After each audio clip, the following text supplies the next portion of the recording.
Hello to today's episode of the Untold. Of course, it's the show where we have amazing people, and today's episode is an exception to that because we have someone who's beyond amazing.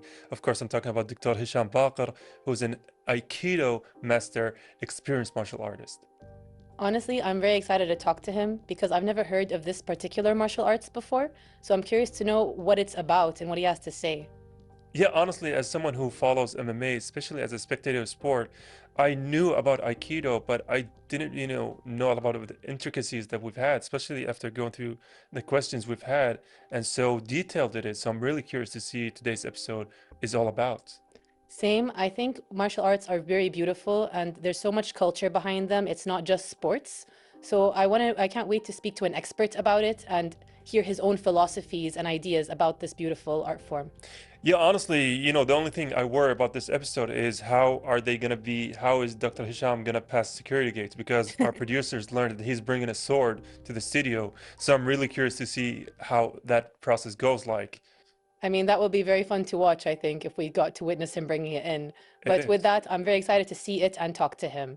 And we're going to go on a short break and hopefully get to talk to him very soon. Welcome back from that break. We are joined, of course, by Dr. Hisham Baqer, who has brought in his katana and his expertise in Aikido. So first, welcome and thank you for joining us. Thank you for having me in this beautiful program. I really appreciate it. It's wonderful to have you. And before we dive in, could you maybe explain what Aikido is? Aikido, it's a Japanese word, consists of three parts. Ai, which means harmony. Ki, which is the spiritual power combined with mind and body. Do is the way or the path. So it's the way of harmonizing mind, body, and spirit. That's so beautiful. It is actually, yeah. So many martial arts, they concentrate on the physical part and muscles and speed and stamina, but they don't really concentrate on the spiritual part. So very few arts, and you cannot call it sport, it's an art. There's a big difference. Okay, as an art, it still have the ancient teachings, but the sport has been shifted to be for the Olympics or wherever. So they have different rules and different way of teaching. Yeah. But for Aikido, Kung Fu, Tai Chi, Qigong, these, that we can call them arts, they're totally different, especially to you as a human being for development. So it's a totally different story. And so how, going back, how did you first got into all of this? Because honestly, was mentioned before, you've experienced, you have many accreditation, Yeah. but like talk us through, step A, like where did it all begin? It started 1976 when I was sitting and my cousin came up and he said, "Get up, you're boxing freak. I've got a movie for you." And it was Arwoki, Oh, part one. And I saw that and I just lost my mind. I joined boxing when I was 10 years old. Okay. And I stayed in boxing for 8 years until I became the Kuwait and Gulf champion. mashallah. By 18 years old, my father took me out of it, of the headaches and the blurry visions and all this kind of stuff. And it was affecting also my school. And he said, if you want to play anything with martial arts, stay away from punching on the face. So what can you find in Kuwait at that time? Okay, in the early 80s, karate, taekwondo, judo. So I joined karate in Al Qadsiya club with Sensei Ali Hamia, and I stayed with him until I get my black belt in karate. Then I was still hungry because, boxing is a full contact sport, and karate, you can get the point by a touch. So I'm still muscly and young and compulsive. I want something. So I joined judo and I stayed there until I get my brown belt. Then the invasion of Iraq happens. After that, I went to Liverpool to study pharmacy. And over there, I've been introduced to Aikido. And I was lucky because the chief instructor or the headmaster of European Aikido, he was in Prescott, which is like 30 minutes from Liverpool. And he was the highest rank. I spoke to him. He said, come over. A little girl just beat me up, okay, with all my expertise in martial arts. I asked him, where should I sign?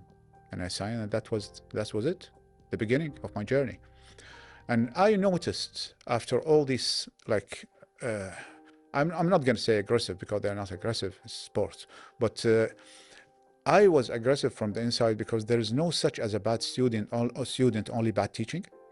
They tell you, when you're in the ring, hit him, kill him, just all the ideas that come into your unconscious is beating up people.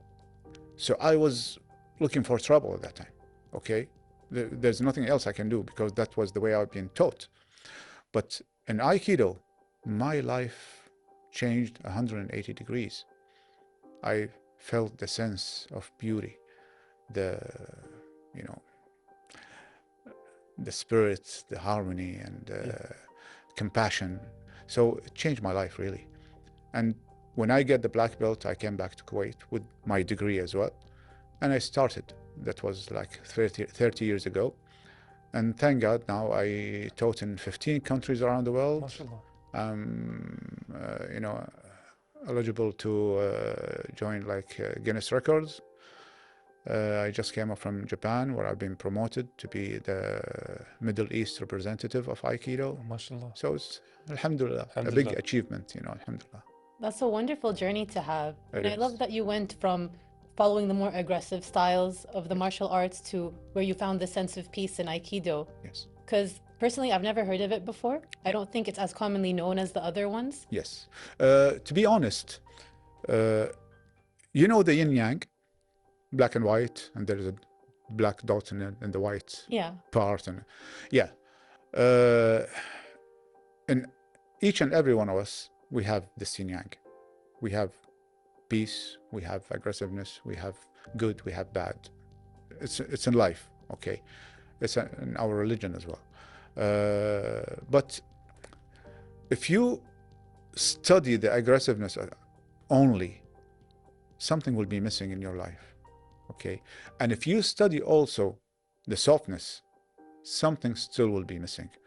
But if you combine both, you'll have an idea about the whole picture. Yeah. Okay. So it was a good journey that I'm really grateful for God to put me in this position and on that path, to be one of the teachers in the world who knows the difference between this and that and how to combine them together to come up with a beautiful thing altogether. Yeah, and I think the only reason why I know or knew about Aikido is because, as someone who grew up in the 90s, Steven Seagal's movies were so popular. Oh yes. And I believe In his the beginning, style was yeah. Aikido. Oh yeah. Yeah, so Yes, that's that's where the term is familiar Yes. to me. And Yes.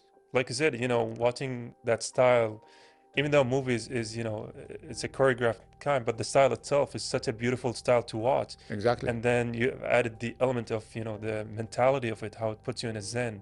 Yes. And I want to ask you, because, you've experienced with so many type of martial arts, Uh-huh. is that the reason why you stuck with Aikido, or was there something else about the style in particular that made you stick with it for so many years? Many reasons actually, but the first one, it makes me calm and make me wiser. Okay, and also it taught me a lot of things that I will never learn from any other art. Okay, the teachings of Aikido are very deep because it's connected to the samurai, to the Bushido. And when you study and read deeply into these things, you will understand what's your task in this world, beside your religion, beside Islam. If you combine these together, you will come up with a package. It will make you see many things that no any other people can see. And bit by bit, people start come around you and they come closer, and you'll find yourself like taking care of them. They will come to you. You're not going to run after anyone. Just you're there, and they will come to you for advice. Even people in my family who are 10, 20 years older than me, they come for me for advice, because it gives you a bigger vision about the world. You see, you have this like peripheral image. You can see everything, and you can see also the dot in the between at the same time.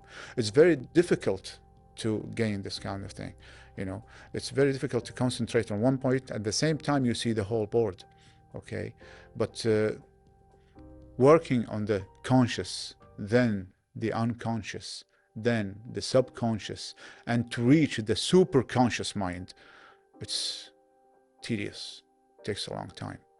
Takes a long time, and you have to go through many things. You know, students come and stab you in the back. People, they try to talk about you. It's a long. My instructor, he told me, Hesham.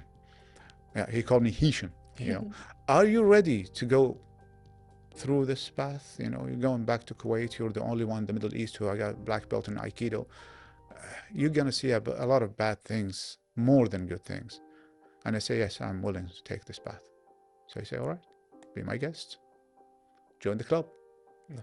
Yeah, but what I came up after all these years as a knowledge and as, you know, as a human being makes me a better human being, better than I've ever been before. So alhamdulillah, it's a blessing, actually.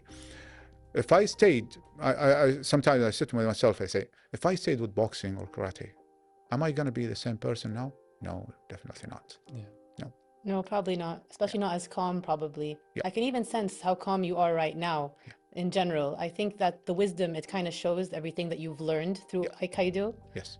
Did I say it right? Aikido. Aikido. Yeah. I'll get it. Yeah. But I love what you said about the balance of everything, because I think that's a struggle that every person faces in life, where you can't be too much of either thing. You have to figure out the balance. You have to figure out how to balance both sides of yourself, and only then can you achieve true harmony. Yeah. And I think that's kind of what Aikido teaches you. Yeah. And is that why you decided to become an Aikido teacher? Yes. It's not a decision.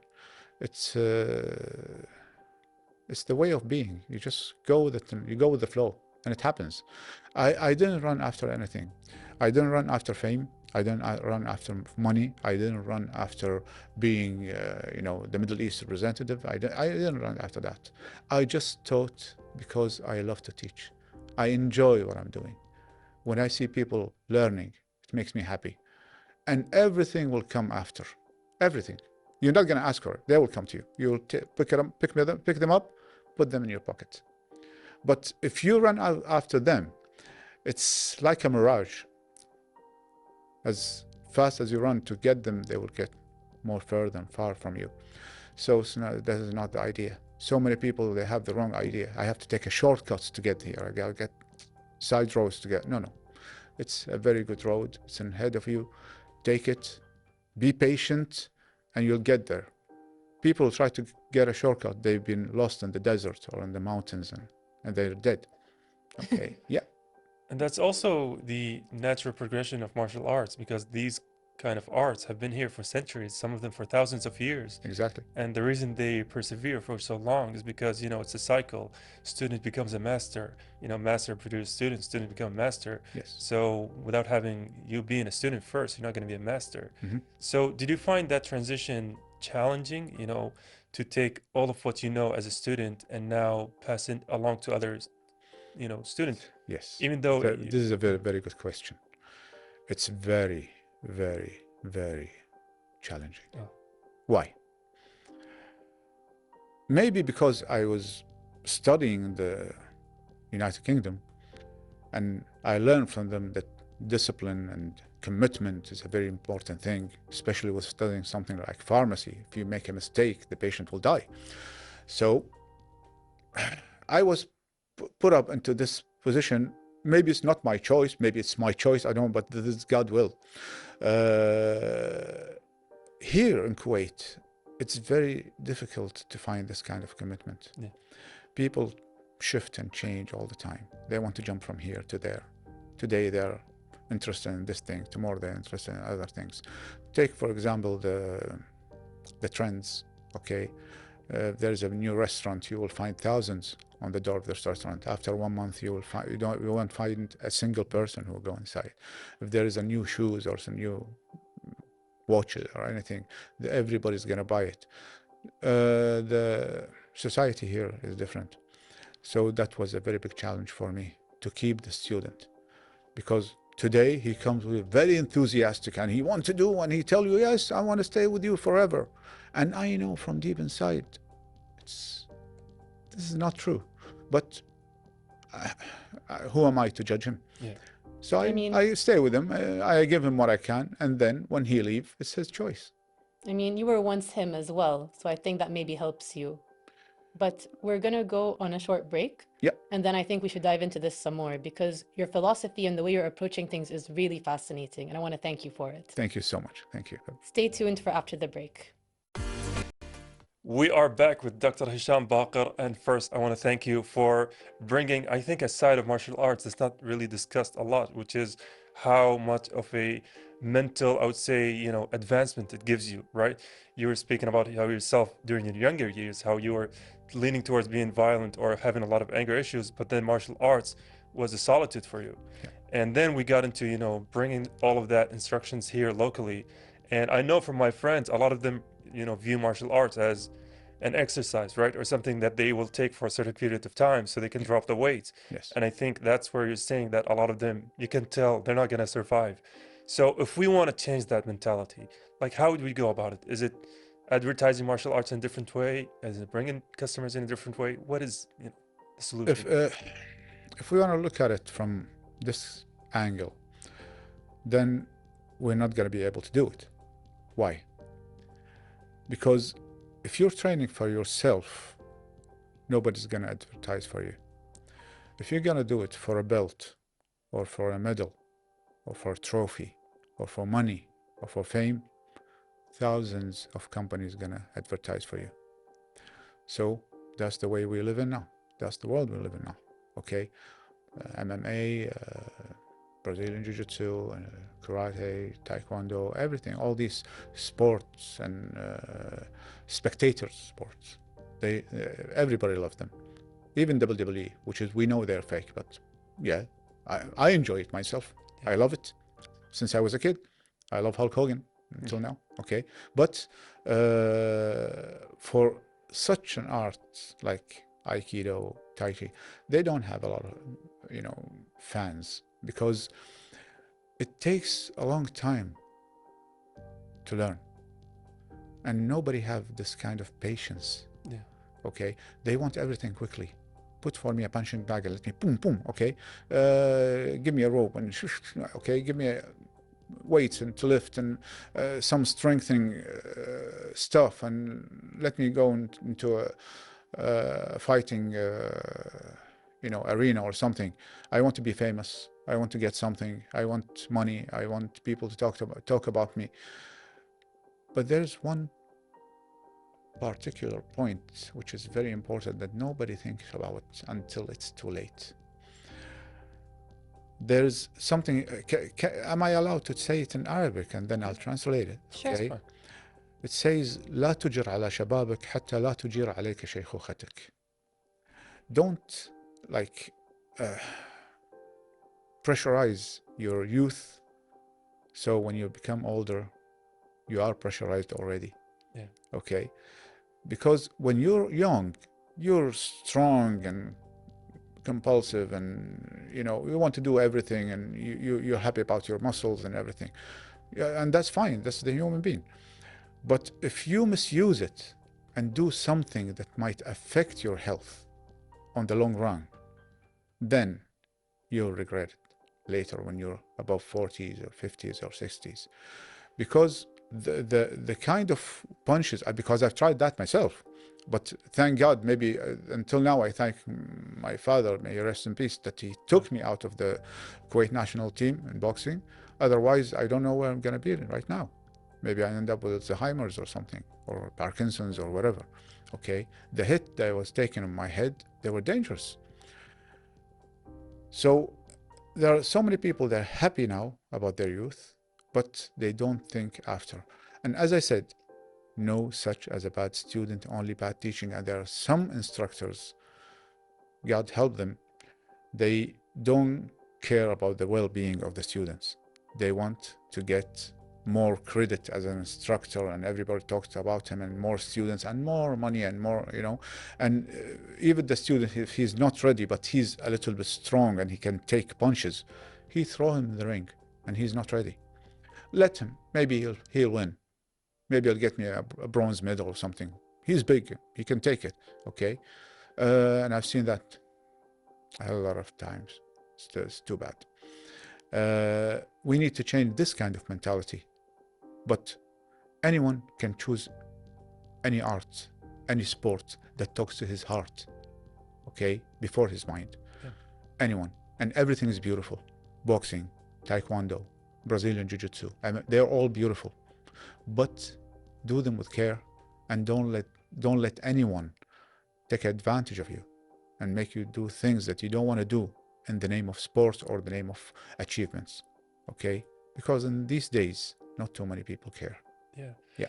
But you know, fortunately, I think we're kind of seeing something changing, because I know from, you know, personally speaking, a lot of my friends, because like you said, MMA, you know, UFC is so popular now, Yep. especially we have a lot of Muslim champions in Yes. the UFC and MMA. Exactly. So a lot of my friends are actually putting their kids in martial arts. You know, some of them are in judo, some of them in karate, some of them It's in... not bad. It's beautiful. Why So not? we are seeing movements of change happening slowly. Yes. You know, the perspective is different, but these arts are not bad. But ask about the instructor before you apply for your kid. Yeah. Okay? For example, if you go inside a dojo, you know what a dojo is. Yeah. If you go inside a dojo and the instructor came up to you and say to you as an applicant, or for your son or your little boy or your little brother, he say, to you, you call me master, or you call me Shihan, or you call me sensei, or you call me mister, or blah, blah, blah, blah, blah. What do? Run away to the door. Oh. The ego. Off the roof. The ego. Run away. He's not going to teach you anything. He's empty shell from inside. Nothing. Yeah. But if he say very nice words and you can feel the energy, you can feel the honesty, then apply for a kid, or you can apply yourself and study your instructor as the way he studies you. If he's worthy of teaching you, vice versa. So clockwise. Yeah. You and him. It's not about the student only. No, the instructor is more important. You must ask him about his certificates. Are they authenticated or not? Some of them it's not. They bring it from Philippines or I don't know where, or some weird country. And no, they must be from an authenticated union or society or federation or association, whatever. Okay, but that's the thing that you should ask about before you join, and that's the way you should look at the instructor before you join.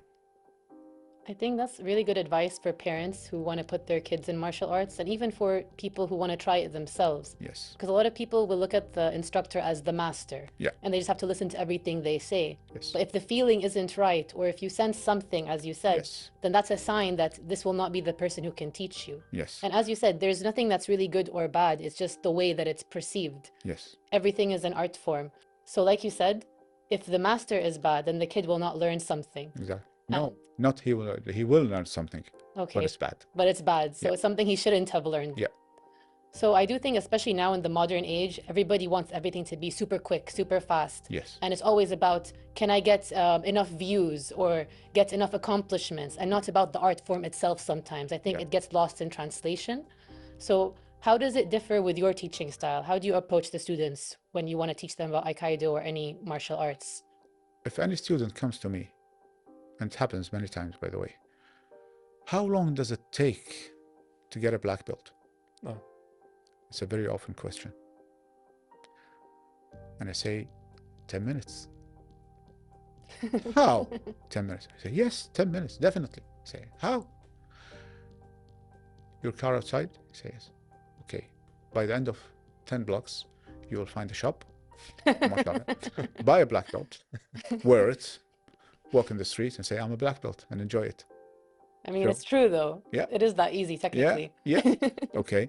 So this is, I'm not going to say it's a silly question, because everybody, he have his own vision in life. But it's not a kind of question to be asked.